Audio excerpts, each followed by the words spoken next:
बिस्मिल्लाहिर्रहमानिर्रहीम, अस्सलाम वालेकुम, वेलकम बैक।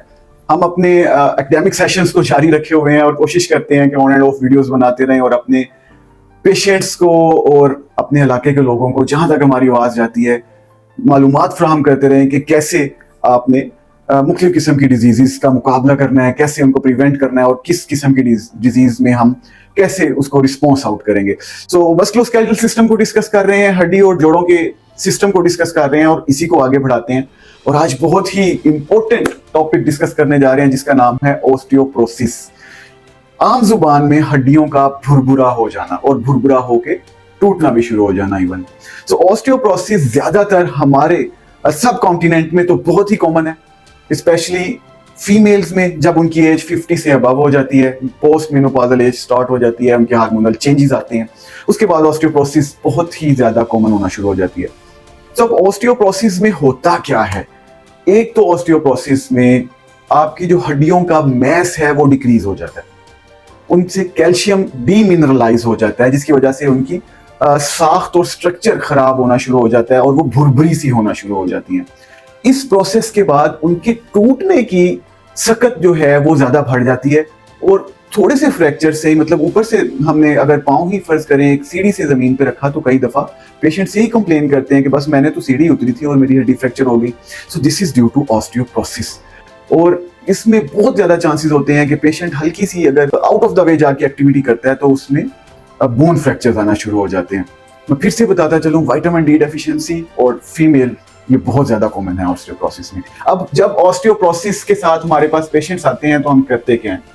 हम उनका आमतौर पे क्लिनिक्स में आपने देखा होगा कि एक टेस्ट करते हैं, पाँव को मशीन के अंदर रख के उसका बोन मिनरल डेंसिटी जिसको हम बीएमडी कहते हैं वो करने की कोशिश करते हैं।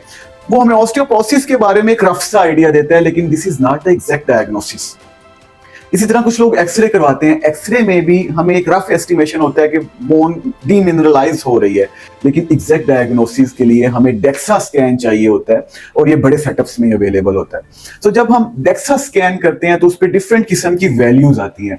उसमें एक टी स्कोरिंग होती है, एक जी स्कोरिंग होती है। हम टी स्कोरिंग पे ज्यादा फोकस करते हैं और अगर हमें टी स्कोर जो है वो नेगेटिव -2.5 मिलता है या इससे ज्यादा मिलता है तो हम इसको ऑस्टियोप्रोसिस डिक्लेयर कर देते हैं। अगर 2.5 से नीचे है तो फिर ऑस्टियोपिनिया और फिर 1.5 से नीचे इसको नॉर्मल कंसीडर करते हैं। ऑस्टियोपिनिया के बारे में भी हम नेक्स्ट इंशाल्लाह डिस्कस करेंगे। सो ये एक बड़ी सीरियस कंडीशन है जिसमें पेशेंट अपनी नॉर्मल जिंदगी ही नहीं जी पाता और हल्की सी एक्टिविटी के साथ उसको फ्रैक्चर हो जाते हैं।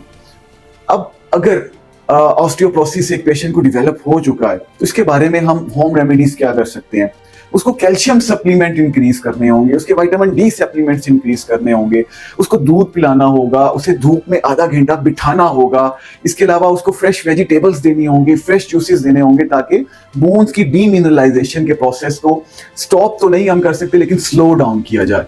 और इसके साथ साथ फिर कुछ मेडिसिन होती हैं जिसमें बिसफॉस्फोनेट्स हैं, ओरल टैबलेट्स होती हैं जो हम महीना, 2 महीने, 3 महीने depending upon the condition of the patient हम उसको चलाते हैं। और अगर उससे भी फर्क ना पड़े तो फिर हार्मोन रिप्लेसमेंट थेरेपी जिसको हम HRT कहते हैं उस पर हम पेशेंट को शिफ्ट कर देते हैं और उससे बहुत ही अच्छे रिजल्ट्स आना शुरू हो जाते हैं। सो होम मैसेज इस डिजीज में आपके लिए ये है कि अगर आप देखते हैं कि आपके माँ बाप स्पेशली ओल्ड फीमेल्स यानी कि माएँ या बुजुर्ग लोग इस एज में गए हैं और इस तरह के वाकयात हुए हैं कि हल्का सा मूव करने से फ्रैक्चर हो गया, तो फौरी तौर पे अच्छे डॉक्टर से डिस्कस करना है, उनकी डाइट में विटामिन डी को, कैल्शियम को इंक्रीज करना है और हार्मोन रिप्लेसमेंट थेरेपी के बारे में लाजमी कंसीडर करना है। So this was all about the osteoporosis. Stay tuned, अगले लेक्चर्स में इंशाल्लाह ताला हम और हड्डियों के बारे में जानने की कोशिश करेंगे। Thank you very much.